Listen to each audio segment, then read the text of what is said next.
हजरत उमर के ज़माने में ना एक नौजवान था, नेक था, मस्जिद जाया करता था रात को। तो मस्जिद जा रहा था तो रास्ते में एक औरत ने दावत गुनाह दी। इब्ने असाकर ने इसको लिखा है। तो नौजवान था, ख्वाहिशात थी, कुछ तबीयत माइल हो गई। अभी उधर जा ही रहा था कि किसी ने आयत पढ़ दी, वाली मन खाफ मकाम रब्बी जन्नतान, जो रब के सामने खड़े होने से डरेगा अल्लाह 2 जन्नतें देगा। वाकई डर गया वो, वाकई डर गया। इतना डरा कि बेहोश होके गिर पड़ा। बीमारी से लोग बेहोश होते हैं, पैसे डूब गए बेहोश होते हैं, बच्चे के गम में बेहोश होते हैं। सच बताओ, कभी खौफे खुदा से भी बेहोश होता कोई देखा है? हमारे यहाँ तो रोजमर्रा ही नहीं है भाई। और बड़ी बातें हैं बेहोश होने की, डरने की, गश खाने की। बेहोश होके गिर पड़ा। बूढ़े बाप को किसी ने बताया बच्चा बेहोश पड़ा है, उठा के घर लाए। घर ला के कहा बेटा क्या हुआ?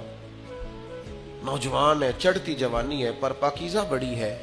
कहने लगा अब्बा जी, गुनाह की तरफ चला गया था, पर मैंने आयत सुन ली जो अल्लाह के सामने खड़े होने से डरेगा रब 2 जन्नतें देगा। मैं डर गया था, रब वाकई 2 जन्नतें देगा। बाप रो पड़े, अब्बा जी की आंखों में आंसू आए और कहा पुत्र अल्लाह बड़ा मेहरबान है, उसके वादे सच्चे हैं, वाकई 2 जन्नतें देगा। उसने फिर एक चीख मारी और इस तरह की मारी कि उसकी रूह ही परवाज कर गई।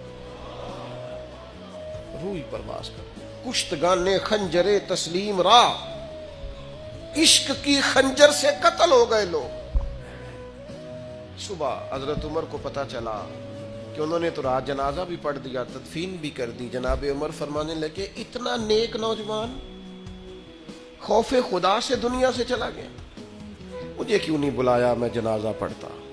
फारूक आजम फरमा रहे मेरा शौक था, मैं उसका जनाजा पढ़ता। कहा हुजूर आपको तकलीफ नहीं दी? फरमाया बताओ कब्र कहाँ है?